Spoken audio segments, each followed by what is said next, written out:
남매 시인 생가를 찾아 12월 둘째 토요일은 열차를 타고 밀양으로 이동한 산책을 나서려고 이른 아침 아파트 단지를 벗어나 태촌 삼거리로 향했다. 창원대학 앞에서 도청 뒤를 돌아 창원중앙역으로 올라가 마산을 출발해 동대구로 가는 무궁화로를 탔다.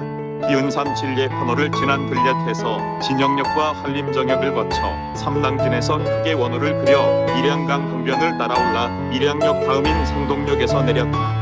상동역은 내가 40년 전 그 인근 초등학교 근무할 적에는 유천역이었는데 역 이름이 바뀌었다.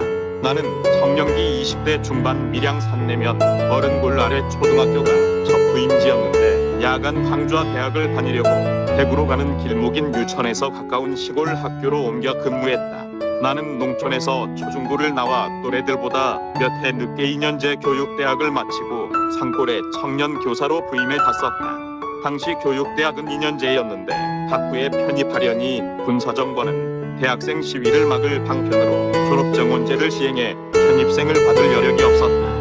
대학에서 편입을 받아주지 않아 신입생으로 입학해야 하기에 예비고사 제도에서 학력고사로 바뀐 입시를 거쳐 대구 근교대학의 야간 강좌로 개설된 국문과를 4년간 다녔다.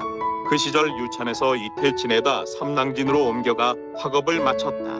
40년 전에 아련한 옛 추억을 더듬으면서 상동역에 내렸다. 그 당시 자주 이용했던 역사는 개보수되어 달라졌고 역 광장 가운데 큰 살구나무도 고사했는지 없었다. 역정 거리와 건물들도 예전 모습과 상당히 달라져 그간 흐른 세월을 실감하게 했다. 역에서 2km 정도 떨어진 예전 근무지는 폐교되어 민간에게 넘겨져 요양원인가 무슨 다른 용도로 쓰인다기에 들릴 일 없었다. 밀양 상동 유천에서 밀양강의 다리를 건너면 경북 청도 유호리다.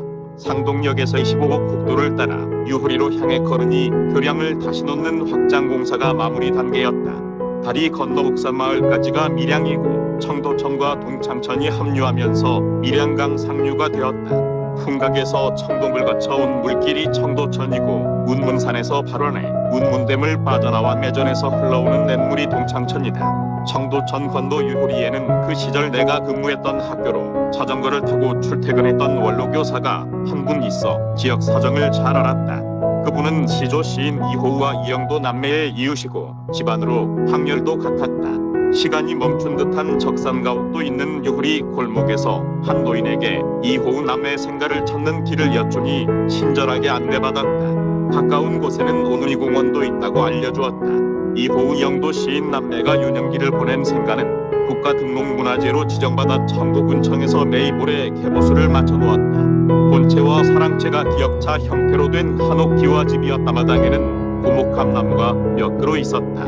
이호우 선대가 조선 후기 어느 고을 분수를 지냈다는 분의 집치고는 규모가 소박했다. 관리의 인도 없는 적막한 집을 둘러보고 퇴마루에 앉아 햇살을 받았다. 남매 시인 생가를 나와 길거리에서 만난 노인에게 이호우 집안 원로교사 안부를 여쭈니 오래전 작고하셨다고 했다.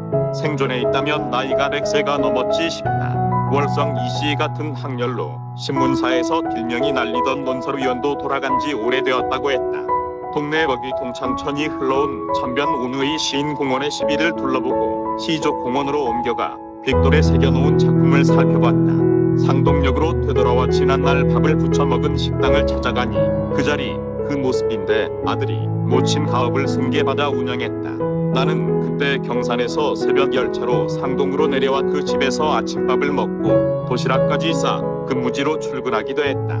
유천의 밀양강에는 다슬기가 많이 잡혀 향토 음식으로 알려진 고동국을 시켜 점심으로 먹고 역광장에서 서성이다가 하행선 열차를 탔다. 22년 12월 10일